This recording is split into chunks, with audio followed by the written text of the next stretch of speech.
ನಮಸ್ಕಾರ ವೀಕ್ಷಕರೇ.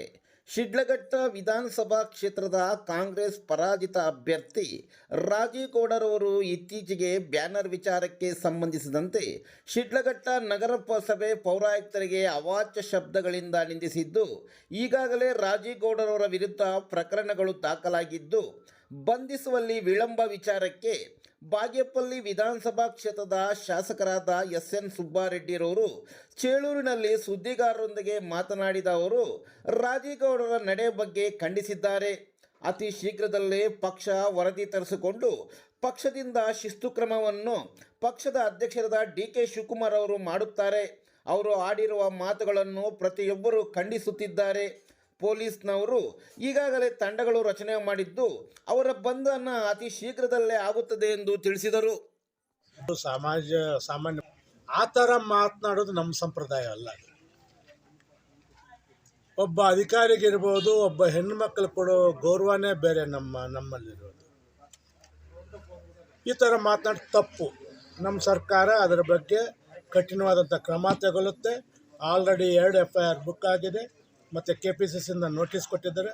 ಇಷ್ಟಲ್ಲೇ KPCC ವರದಿ ತರಿಸ್ಕೊಂಡು ನಮ್ಮ ಡಿ ಕೆ ಶಿವಕುಮಾರ್ ಅವ್ರ ಬಗ್ಗೆ ಕ್ರಮ ಕೈಗೊಳ್ತಾರೆ. ಸರ್ಕಾರ ಒಂದು ಮೀನಾಮೇಷ ಎಣಿಸ್ತಾ ಇದೆ ಅವ್ರನ್ನ ಬಂಧಿಸುವಲ್ಲಿ. ಇಲ್ಲ, ಮೀನಾಮೇಷ ಏನಂತಲ್ಲ, ಒಂದು ಏನಾಯಿತು, ಯಾವಾಗ ಇದಾಯಿತು, 2 ಮೊಬೈಲು ಸ್ವಿಚ್ ಆಫ್ ಮಾಡಿಬಿಟ್ಟು ಎಲ್ಲೋ ಹೋಗ್ಬಿಟ್ಟಿದ್ದಾರೆ, ಹುಡುಕ್ತಾ ಇದ್ದಾರೆ. ಆ ಥರ ಯಾರು ಮೀನಾಮೇಷ ನೋಡೋ ಪ್ರಶ್ನೆನೇ ಇಲ್ಲ. ಕ್ಲಿಯರ್ ಕಟ್ಟಾಗಿ ಎಲ್ಲರೂ ಹೇಳಿದ್ದಾರೆ ತಪ್ಪೆ ಅಂತ. ಎಲ್ಲ ಯಾರ ಬಾಯಲ್ಲಿ ನೋಡಿದ್ರೆ ತಪ್ಪೆ ಅಂತ ಬಂದಿದೆ. ಅದರಲ್ಲಿ ಮೀನಾಮೇಷ ನೋಡೋದು ಇಷ್ಟೆಲ್ಲ ಖಂಡಿತ ಬಂಧಿಸ್ತಾರೆ. ಪ್ರಜಾರು ಜಾಸ್ತಿ ಬಂಧಿಸ್ತಾರಪ್ಪ. ಸರ್, ಕಳೆದ ಬಾರಿ ನೀವು ಪ್ರತಿಕ್ರಿಯಿಸಿದಾಗೆ 2 ದಿನದಲ್ಲಿ ಅರೆಸ್ಟ್ ಮಾಡ್ತಿದ್ರೆ, ಅದ್ರ ಮೇಲೆ ಪೊಲೀಸರು ಕೆಲಸ ಮಾಡ್ತಿದ್ದಾರೆ ಅಂತ ಹೇಳಿದ್ರಿ. ಹೌದು, ನಾನು ಚಿಕ್ಕಬಳ್ಳಾಪುರದಲ್ಲಿ ನಿಮ್ಗೆ ಪ್ರತಿಕ್ರಿಯೆ ಕೊಟ್ಟಾಗ ಒಂದು 2-3 ಡೇಸ್ ಒಳಗಡೆ ಬಂಧನ ಮಾಡ್ತಾರೆ ಅಂತಂದೆ. ಆದರೆ ಪೊಲೀಸ್ನವ್ರಿಗೂ ಅವ್ರು ಇರುವಂಥ ಜಾಗ ಏನೋ ಸಿಕ್ಕಿಲ್ಲಪ್ಪ. ನಮಗೊಂದು ಮಾಡ್ಬೋದು ಅಂತ ಒಂದು ನಂಬಿಕೆ ಇತ್ತು. ಸ್ವಲ್ಪ ತಡ ಆಗಿದೆ. ಆದರೂ ನಿನ್ನೆ ನಮ್ಮ ಗೃಹ ಸಚಿವರು ಅದ್ರ ಬಗ್ಗೆ ಮಾತಾಡಿದ್ದಾರೆ, ಪರಮೇಶ್ವರ್ ಅವರು. ಬಂಧಿಸೋದು 2 ಟೀಮ್ ಮಾಡಿದರೆ 2 ಟೀಮು ವರ್ಕ್ ಮಾಡ್ತಾಯಿದೆ. ಇಷ್ಟರಲ್ಲೇ ಬಂಧಿಸ್ತಾರೆ. ಈ ದಿನ ನಮ್ಮ ಚೇಳೂರಿನಲ್ಲಿ ಜನಸ್ಪಂದನ ಕಾರ್ಯಕ್ರಮ ಹಮ್ಮಿಕೊಂಡಿದ್ದು, ಅನೇಕ ಇಲಾಖೆಗಳ ಬಗ್ಗೆ ಜನರು ನನ್ನ ಬಗ್ಗೆ ಪ್ರಸ್ತಾಪ ಮಾಡಿರ್ತಾರೆ. ಅತಿ ಹೆಚ್ಚು ಕಂದಾಯ ಇಲಾಖೆ ಸಂಬಂಧಪಟ್ಟದ್ದು ಮತ್ತು ಮನೆಗಳು ಬೇಕು ಅಂತ ವಿಚಾರ ಇರ್ಬೋದು. ಈ ಪೋಡಿ ದುರಸ್ ಏನಾಯ್ತು ಅಂದರೆ, ಹೊಸದಾಗಿ ತಾಲೂಕು ಆದಮೇಲೆ ನಮ್ಗೆ ಬೇಗ ಇದಾಗಲಿಲ್ಲ. ಆ ಸಿಸ್ಟಮಲ್ಲಿ ಅದು ಬೇರೆ. ಈ ಚೇಳೂರಿನಲ್ಲಿ ಬಾಗೇಪಲ್ಲಿಯಲ್ಲಿ ಸೇಮ್ ಹಳ್ಳಿಗಳೇ ಇರೋದ್ರಿಂದ ಅದು ಸ್ವಲ್ಪ ಕನ್ಫ್ಯೂಷನ್ ಆಗಿದೆ, ಸ್ವಲ್ಪ ತಡ ಆಗಿದೆ. ಈಗೆಲ್ಲ ಕ್ಲಿಯರ್ ಆಗಿದೆ. ಇನ್ಮೇಲೆ ಫಾಸ್ಟಾಗಿ ಮಾಡ್ತೀವಿ. ದರ್ಖಾಸ್ತ್ ಮೀಟಿಂಗ್ ಕೂಡ ಇನ್ನೊಂದು ತಿಂಗಳೊಳಗಡೆ ಮೇಡಮ್ ಅವ್ರಿಗೆ, ಶ್ವೇತಾ ಗೆಲ್ಲಿದ್ದಾರೆ ತಹಸೀಲ್ದಾರ್ಗೆ, 1 ತಿಂಗಳ ದರ್ಖಾಸ್ತ್ ಮೀಟಿಂಗ್ ಇಟ್ಟು ಮ್ಯಾಕ್ಸಿಮಮ್ ನಮ್ಮ ಹತ್ರ ಹೆಚ್ಚು ಕಮ್ಮಿ 765 ಫೈಲ್ ಈಗ ಪೆಂಡಿಂಗ್ ಇದೆ ದರ್ಖಾಸ್ತ್ ಮಾಡೋವಂಥದ್ದು. ಆ ಫೈಲ್ಗಳೆಲ್ಲ ವಿಚಾರಣೆ ಮಾಡ್ಕೊಂಡು ಬರ್ತಾರೆ. ಮ್ಯಾಕ್ಸಿಮಮ್ ಫಸ್ಟ್ ಮೀಟಿಂಗಲ್ಲೇ ಒಂದು 100 ಫೈಲ್ ಮಾಡಬೇಕು ಅಂತ ನನಗೊಂದು ಟಾರ್ಗೆಟ್ ಇದೆ. ಖಂಡಿತವಾಗ್ಲೂ ಆ ಬಗ್ಗೆ ಪರಿಶೀಲನೆ ಮಾಡ್ತೀನಿ. ಕೆಲವು ರಸ್ತೆಗಳು ಇದ್ರ ಬಗ್ಗೆ ನನಗೆ ಗಮನ ಸೆಳೆದಿದ್ದಾರೆ. ಖಂಡಿತವಾಗ್ಲೂ ಇಷ್ಟೆಲ್ಲ ಮಾಡ್ಕೊಳ್ತೀನಪ್ಪ. ಈಗ ನಮ್ಮ ಸರ್ಕಾರದಲ್ಲಿ ಏನಾಗಿದೆ, ಒಂದೇ ಸಲ ಸುಮಾರು ತಾಲೂಕುಗಳು ಮಾಡಿದ್ದಾರೆ.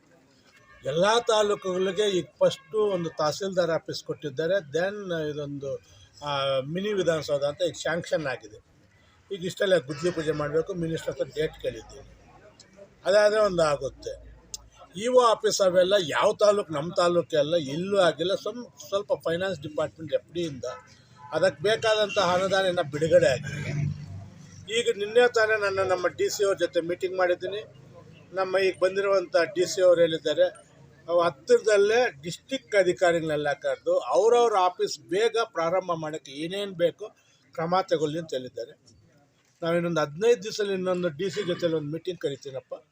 ಆ ಜಿಲ್ಲೆ ಅಧಿಕಾರಿಗೆ ಮನೆ ಒಪ್ಪಿಸ್ತಾ ಇದ್ವಿ, ನೀವೇ ಹೋಗ್ಬೇಕು ಡಿಪಾರ್ಟ್ಮೆಂಟಲ್ಲಿ ಏನೇನಿದೆ ಮಾಡ್ಕೊಂಡು ಅದು ಬೇಗ ಮಾಡಬೇಕು ಅಂತ. ಆದಷ್ಟು ಬೇಗ ಮಾಡ್ತೀವಿ. ಹೊಸ ತಾಲೂಕು ಆದಮೇಲೆ 1-2 ದಿವಸದಲ್ಲಿ ಡಿಲೇ ಆಗುತ್ತೆ, ಆದರೂ ಪ್ರಯತ್ನ ಪಡ್ತಾಯಿದ್ದೀವಿ. ಚೇಳೂರು ತಾಲೂಕಿಗೆ ಸಪ್ರೇಟಾಗಿ ಒಂದು ಇಒನ ನೇಮಕಾತಿ ಮಾಡ್ತೀವಿ ಅಂತ ಹೇಳಿದ್ರಿ. ಅದು ಸರ್ಕಾರದ FDಯಲ್ಲಿ ಕೊನೆ ಹಂತಕ್ಕೆ ಬಂದಿದೆ. ಇವರೇ ಈಗೇನು ಈ ಅಸೆಂಬ್ಲಿ ಆದಮೇಲೆ ಎಲ್ಲ ಬಜೆಟ್ ಒಳಗಡೆ ಕೊಡ್ತಾರೆ.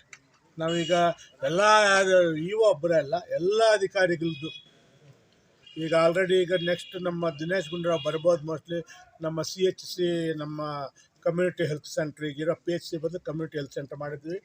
ಸುಮಾರು 5,75,00,000 ಹಣ ಇತ್ತು. ಸಾಲದು ಅಂತೇಳಿ 10 ಕೋಟಿ ರೈಸ್ ಮಾಡಿಬಿಟ್ಟು ಬರ್ತೀವಿ ಅಂತ ಹೇಳಿದ್ದಾರೆ. ಇಷ್ಟೆಲ್ಲ ಹಾಸ್ಪಿಟ್ಲ್ ಪೂಜೆನೂ ಮಾಡ್ತೀವಿ, ಒಂದೊಂದಾಗಿ ಮಾಡ್ತೀವಿ. ಯಾಕಂದರೆ ಸರ್ಕಾರದಲ್ಲಿ 6 ತಿಂಗಳಿಂದ ಕೆಲಸ ಮಾಡಬೇಕಂದ್ರೆ ಒಂದೊಂದಾಗಿ ಪ್ರಾರಂಭ ಮಾಡ್ತೀವಿ.